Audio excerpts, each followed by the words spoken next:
You are listening to the Spark Your Light podcast, where my mission is to help you create a life that sparks the light inside of you. And this is episode 279, The Main Thing.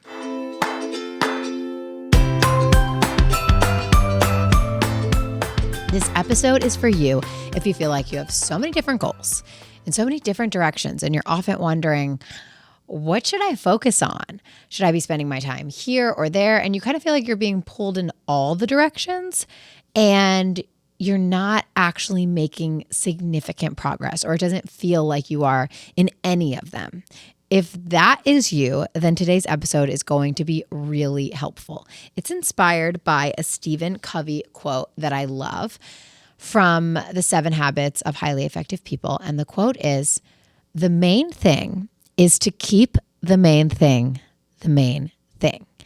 And this quote has been so helpful for me, especially in the busy season of motherhood.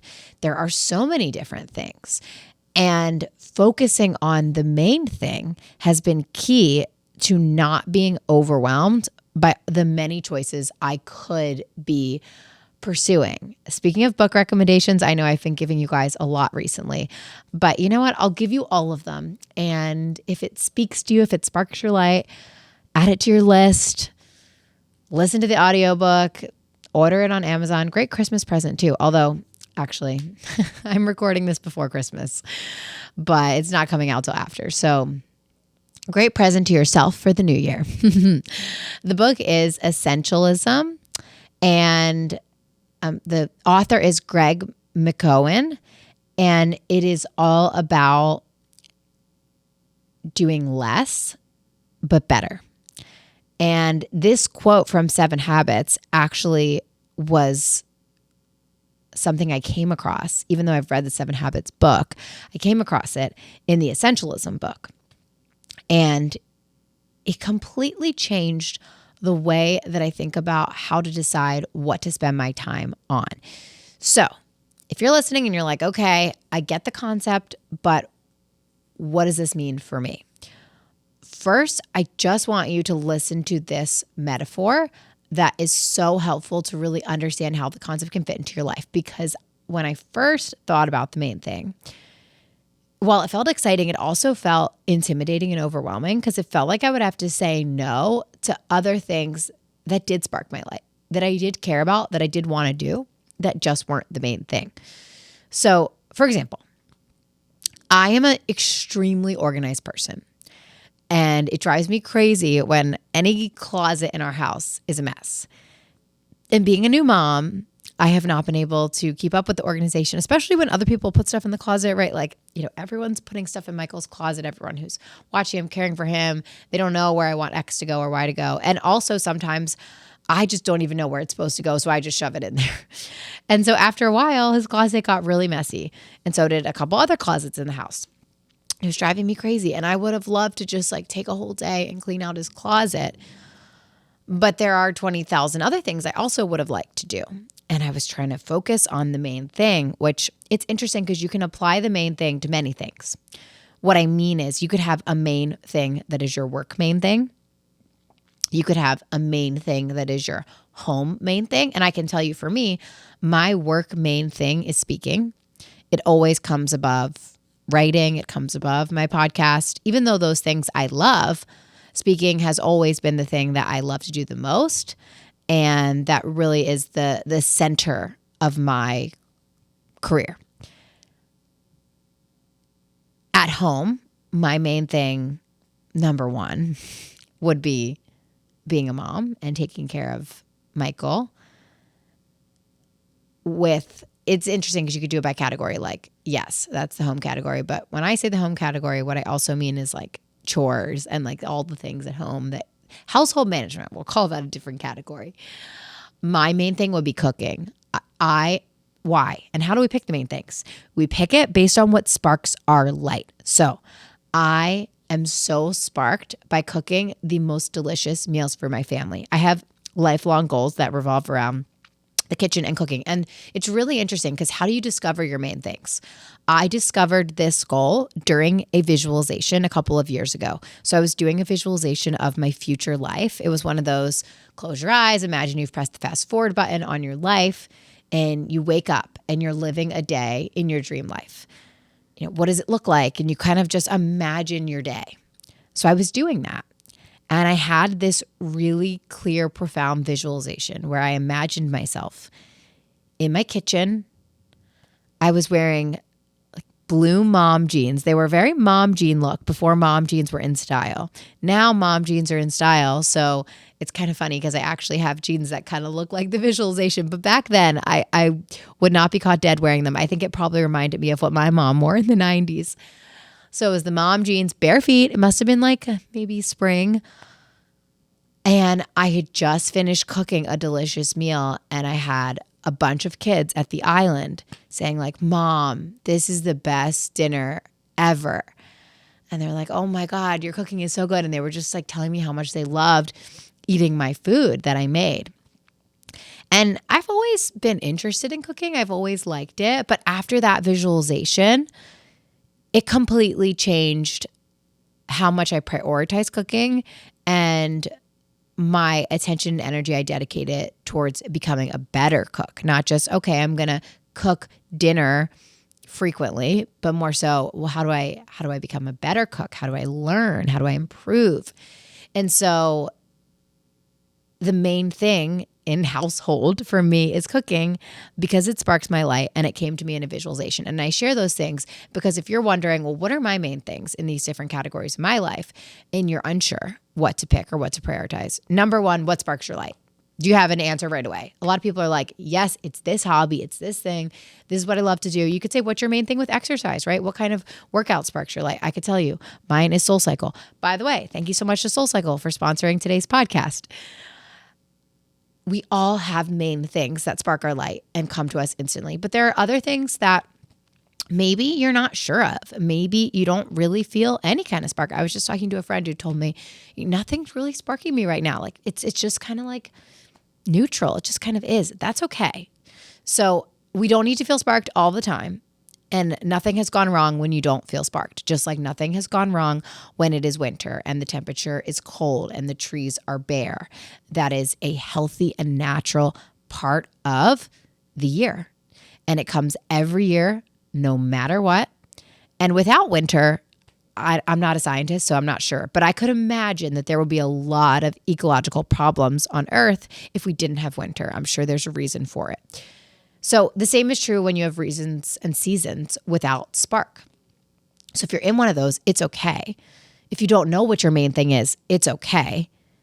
How can you create more space for creativity, for getting in touch with yourself, for things that you enjoy without forcing the spark to come? So carving out time to read that book or to listen to that podcast. Maybe you're doing it right now. Love that.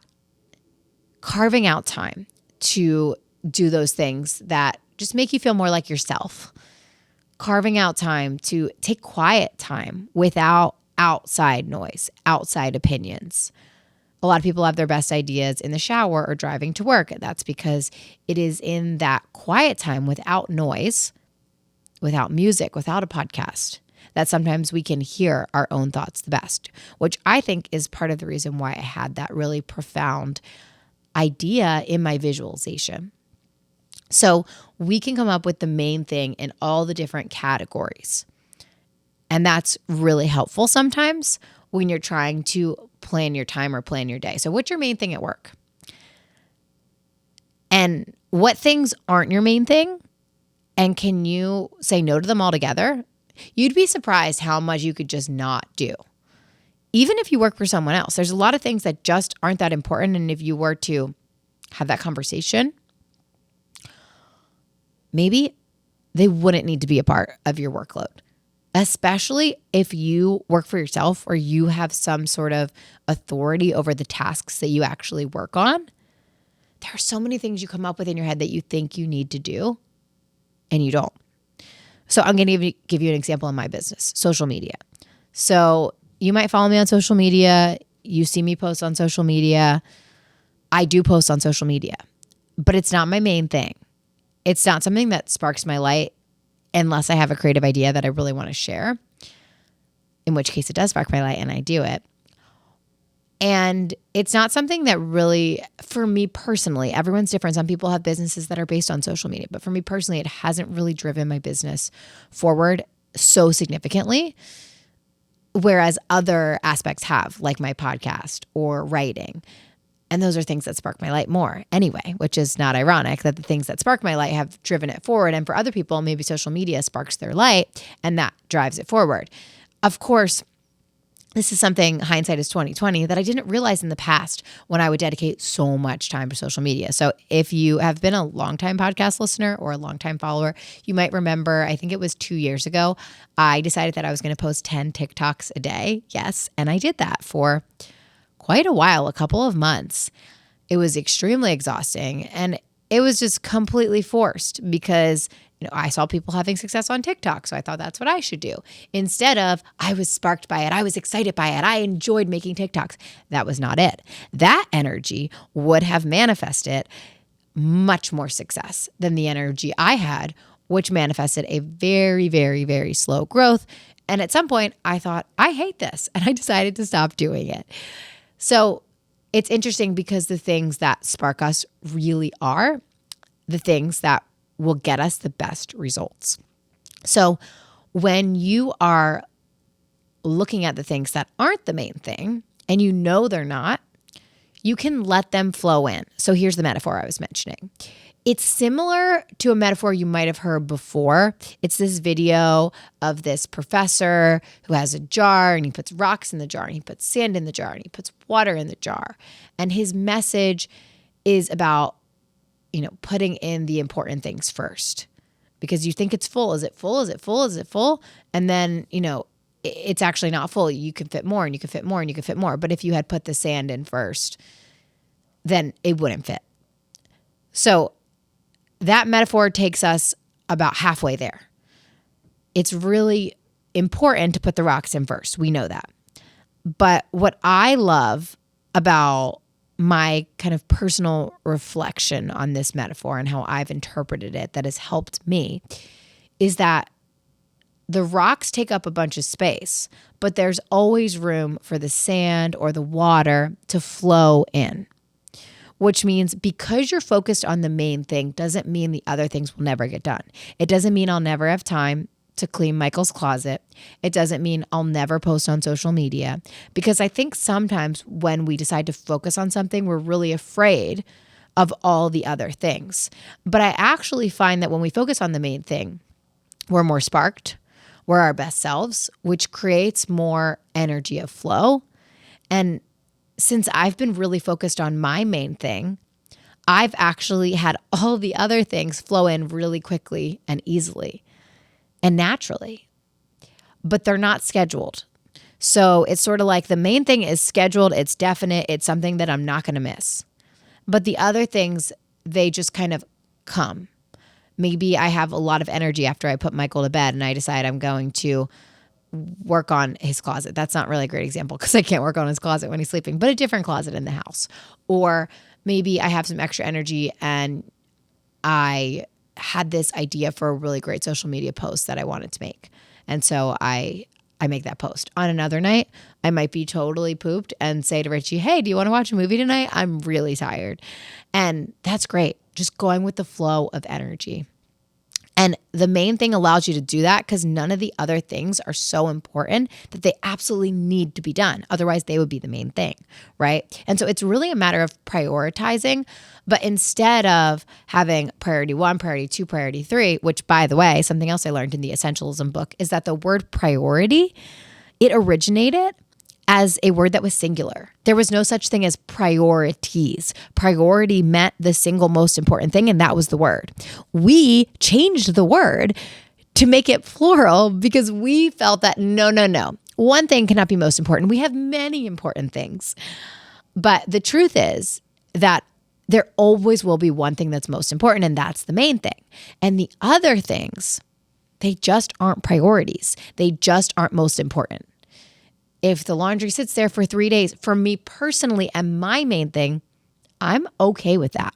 I prefer when the laundry gets put away and I don't have to look at it for 3 days.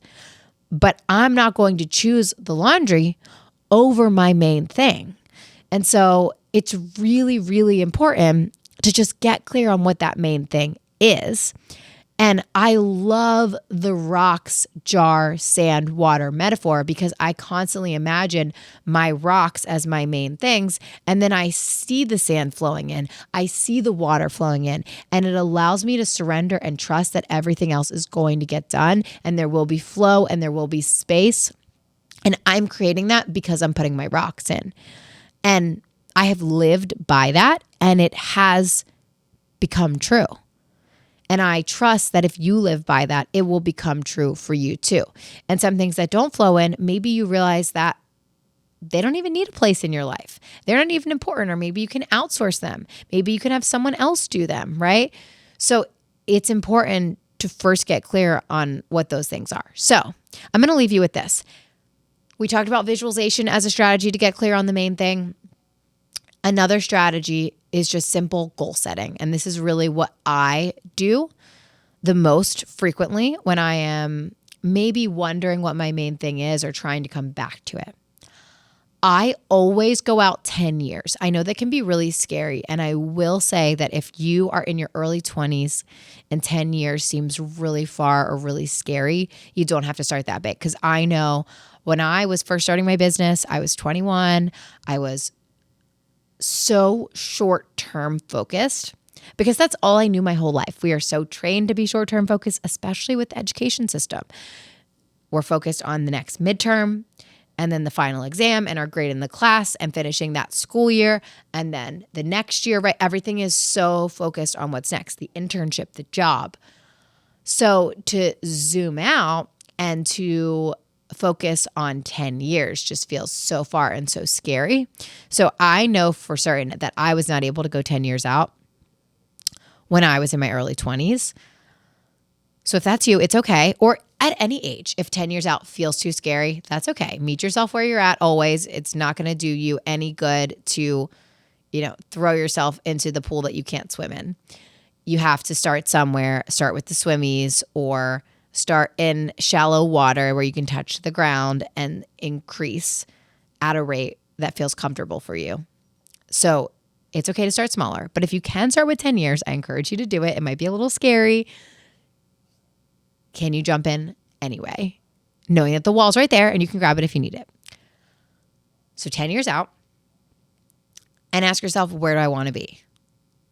You can visualize, you can journal on it. And really think about it. Think about your whole life and what everything is going to look like. Think about your family. Maybe you don't even have kids yet, but you think in 10 years you will, right? And so for me, it's like picturing out, okay, Michael's 10 years old. I have multiple other children. What does that look like, right? And that makes a huge difference because those things impact where you want to be, right? That impacts what I want my work schedule to be like. That impacts how much money I want to make because now I have multiple children that I am saving for college for and, paying for all of their activities and all of these things, right? And so you want to consider all of that. Consider everything within that 10 years and what you want your life to look like. And then, so simple, it's another Stephen Covey quote, start with the end in mind. We're going to work backwards. So you got your 10 years. Where do you need to be in 5 years in order to set yourself up for that progression in 10 years? Okay, great. Then where do you need to be in 2 years? And then what would be an appropriate 1-year goal? So I love this strategy because instead of needing to accomplish so much in a year and grow leaps and bounds, you can grow at a rate that feels good to you. And you can get clear on what your main thing is based on your 1-year goal. And you can trust that your main thing is getting you closer to where you want to be in the next decade. So once you have your 1-year goal, what main thing would help me get that? And another great way to word that comes from another great book called The One Thing by Gary Keller, which if you haven't read it or listened to it, and this whole episode, the concept of essentialism and doing less is resonating with you and the main thing, this is another complimentary book that I love. And the key question from the book is, if you could do one thing that would make everything else either easier or unnecessary, what would it be? So get really clear on what that one thing is, and that's your main thing. And from there, you don't have to question it. You can just go back to that reminder. The main thing is to keep the main thing the main thing. You got this. I'm rooting for you. Thank you so much for listening to today's episode. And by the way, I know we have a lot of new listeners as the videos have started to grow in popularity, which is amazing. Thank you. I'm so glad that you're here and that you found the podcast. If you are a new listener and you are loving the show and you haven't yet left us a review, I would be super, super grateful. It really helps more people find the show and our content help them too. So thanks so much. Super grateful for each and every one of you. If you want to leave a review, that would mean the world to me. Thanks for tuning in to this week's episode, and I will catch you in the next episode.